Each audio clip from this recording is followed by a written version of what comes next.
नमस्कार, मी सुद्धा महाराष्ट्र खबर न्यूज मध्ये आपल्या सगळ्यांचं स्वागत। सांगली जिल्ह्यातल्या जत तालुक्यातील कोसारी गावामध्ये 2023 साली विहिरीतून गाळ काढण्याच्या वादातून विलास यमगर आणि प्रशांत यमगर यांची निर्घृण हत्या करण्यात आली होती।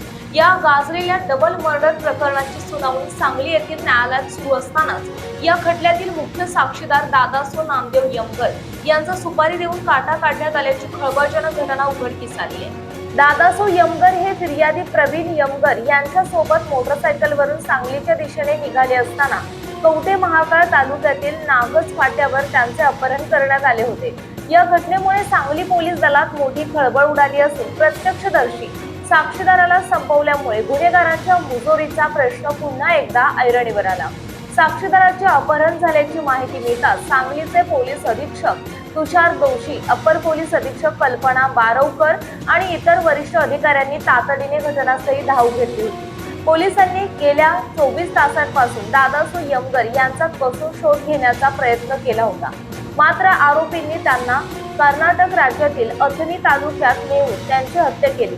हा खून नसून आत्महत्या आहे असा बनाव रचण्यासाठी आरोपींनी दादासो यांचा मृतदेह झाडाला गळफास घेतलेल्या अवस्थेत लटकवून दिला होता। मात्र कवठे महाकाळ पोलिसांनी तांत्रिक आणि गुप्त माहितीच्या आधारे अवघ्या 12 तासात या गुन्ह्याचा छडा लावला आणि हा घातपात असल्याचं स्पष्ट केले। तपासादरम्यान अत्यंत धक्कादायक माहिती समोर आली असून सध्या जेलमध्ये असलेल्या कोसारी दुहेरी खून प्रकरणातील संशयित आरोपींनीच बाहेरून सुपारी देऊन दादासो यमगर यांची हत्या घडवून आणल्याचं निष्पन्न झालं। पोलिसांनी या खून प्रकरणात मुख्य सूत्रधारासह ज्ञानू खोत, रोहित पाटोळे आणि हर्षद पैलवान या तिघांना अटक केली। प्राथमिक चौकशीत या आरोपींनी साक्षीदाराचे तोंड कायमचे बंद करण्यासाठी हे पाऊल उचलल्याची कबुली दिली। पोलीस अधीक्षक तुषार दोशी यांनी या कारवाईची माहिती दिली असून न्यायालयाने साक्ष नोंदवण्यापूर्वीच साक्षीदाराला संपवण्याच्या या गंभीर प्रकारामुळे पोलीस आता अधिक सखोल तपास करत आहेत।